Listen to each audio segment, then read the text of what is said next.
Daniel Enya is a funeral home director. He owns a funeral home down in the valley and put out a release concerning food and funeral homes. Not two things that I would think, go hand in hand. However, Dan is on the line right now. There are benefits to all of this, right? Is that what we're finding out?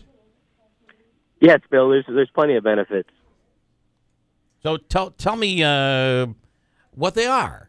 It's important that the people know that we're not a food establishment. I mean, we're just allowed to let people now bring food into the building and incidentals to be there during calling hours and during the funeral service. So I'd like to start back. So there was a time where you could not do food inside a funeral home. So prior to this, it was considered against rules and regulations or against the law?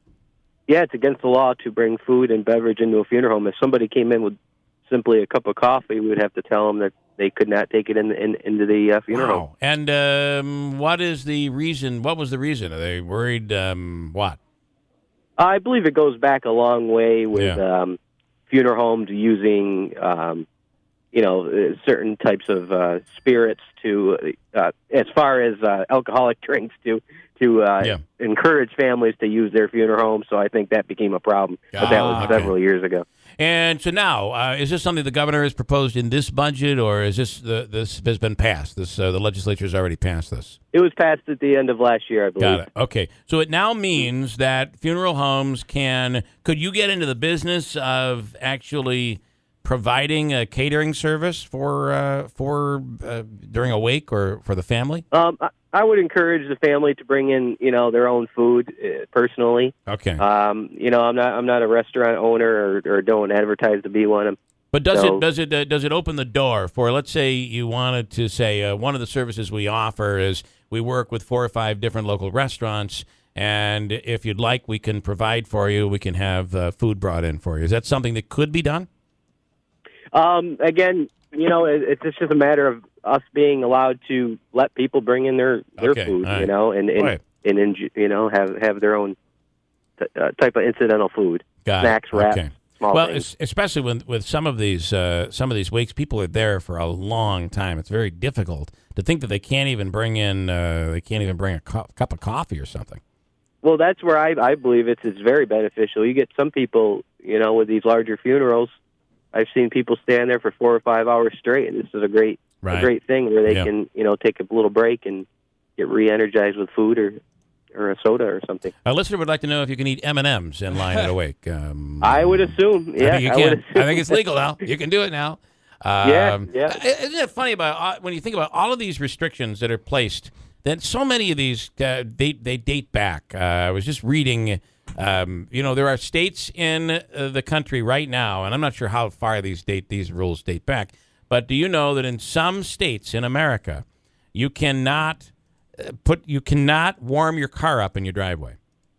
So I can imagine. And I don't know if that's because of emissions or it's because of the wasting of gas or where this rule and law came from, but it's multiple states. There's a handful of states where you couldn't hit your car starter and warm the car up in the driveway. You would not be allowed to do that. It's against the law. Yeah. My understanding was you could do a car starter. You couldn't put keys in and start it, but you could remotely. It depends on the law and depends on the state. There's, I think, as I said, like a handful of states that don't allow it.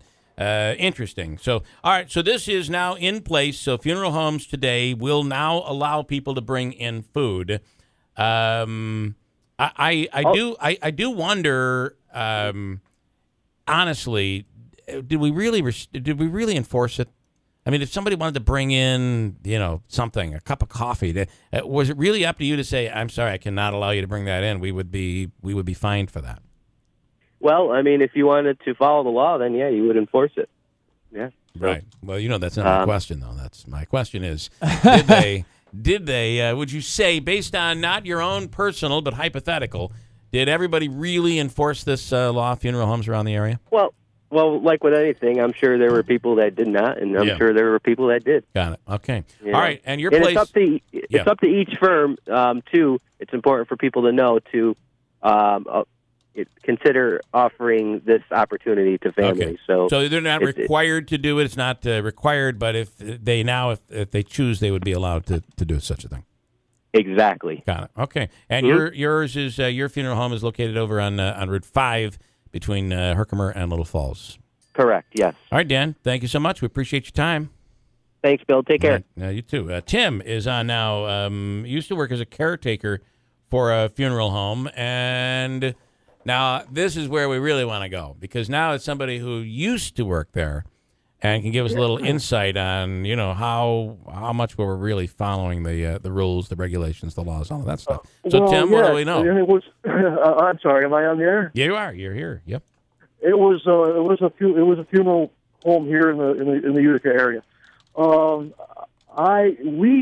We provided liquor in the limousine, and the limousine would be used if the people wanted that service. Yep. They paid a la carte for everything, but people would be brought from to the church and then to the graveyard. And so there was a limousine, and it had booze in it. I don't know if it was legal or not, but I was the one that would have to refill the bottles and attend to that as well as other things. So that would allow for somebody to be able to, take the edge off with a cocktail of some sort or something to drink.